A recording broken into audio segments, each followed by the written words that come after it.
Hello everyone, welcome back to my channel. আশা করি সকলে খুব ভালো আছেন, আমিও ভালো আছি।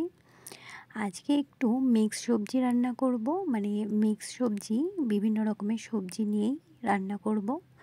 সেই জন্য প্রথমেই নিয়ে নিয়েছি সরিষার তেল, তার মধ্যে দিয়ে দিয়েছি শুকনো লঙ্কা ফোড়ন, তার মধ্যে দিয়ে দিয়েছি কেটে রাখা কিছু সবজি। এখানে সবজি বলতে ছিল আলু, ঝিঙে, পটল আর উচ্ছে। সবজিগুলোকে আমি একটু ছোটো মাপেরই কেটেছি, একটু ফ্রাই মতো করব।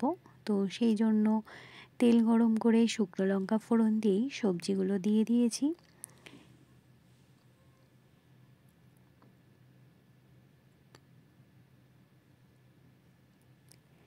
দিয়ে দেবো হচ্ছে স্বাদ মতো লবণ।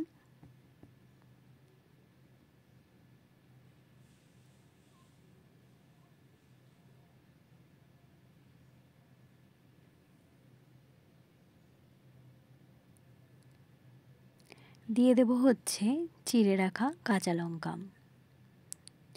এখানে আমি আমার মতো ঝাল ব্যবহার করেছি, আপনারা আপনাদের পরিমাণ মতো এখানে লঙ্কা ব্যবহার করবেন। আর এখানে মশলা বলতে জাস্ট লবণ আর এখানে হলুদ গুঁড়ো ব্যবহার করেছি। যেহেতু ঝিঙ্গে ব্যবহার করেছি, একটু জল বেরিয়েছে, তাই জন্য বেশ ভালো করে নাড়াচাড়া করে নেব। এই পর্যায়ে যারা দেখছেন প্লিজ একটি লাইক দিয়ে ভিডিওটি কন্টিনিউ করবেন। আপনাদের একটি লাইক কিন্তু আমার কাছে অনেক গুরুত্বপূর্ণ। আর হ্যাঁ, নতুন বন্ধু হলে অবশ্যই সাবস্ক্রাইব করে পাশে থাকার অনুরোধ রইল। এই পর্যায়ে কিন্তু বেশ ভালো করে নাড়াচাড়া করে নিয়েছি, আর আমি দেখেছি চামচের সাহায্যে সবজিগুলো কিন্তু প্রায় সেদ্ধ হয়ে এসেছে।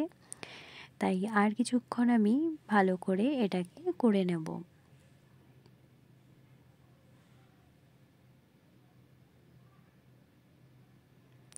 আর হ্যাঁ, যেসব বন্ধুরা ভিডিওটি স্কিপ করে দেখেন প্লিজ স্কিপ করে দেখবেন না, তাতে সত্যিই অনেকটা ক্ষতি হয়। তাই জন্য আপনাদের কাছে অনুরোধ ভিডিওটি ফুল দেখার জন্য।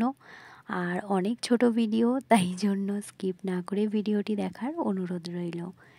যেহেতু এই পর্যায়ে ঝিঙে থেকে জলটা বেরোনোর পর টেনে গেছিলো, একটু নিচে লেগে যাওয়ার সম্ভাবনা ছিল, তাই জন্য আমি বেশ ভালো করে নাড়াচাড়া করে নিয়েছি। আর হ্যাঁ, আমি এখানে কালো জিরে কিন্তু ফোড়নে ব্যবহার করিনি, আমি কালো জিরে গুঁড়ো করে নিয়ে সেটা যখন সবজিটা প্রায় সেদ্ধ হয়ে এসেছে, নামানোর ঠিক আগ মুহূর্তে আমি কালো জিরের গুঁড়ো ব্যবহার করেছি। কালো জিরের গুঁড়ো ব্যবহার করে বেশ ভালো করে ফ্রাই করে নিয়েছি।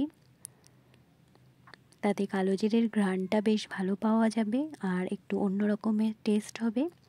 সেই জন্য আমি নামানোর আগের মুহূর্তে কালো জিরের গুঁড়ো ব্যবহার করেছি। যদি আমার রেসিপিটি ভালো লাগে তো অবশ্যই সাবস্ক্রাইব করে পাশে থাকার অনুরোধ রইল।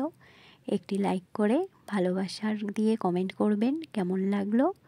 আজকে ভিডিওটি এভাবেই শেষ করছি, অন্য কোনো দিন অন্য কোনো ভিডিওর সাথে দেখা হবে। সকলে ভালো থাকবেন, সুস্থ থাকবেন, নিজেদের অবশ্যই খেয়াল রাখবেন। টাটা।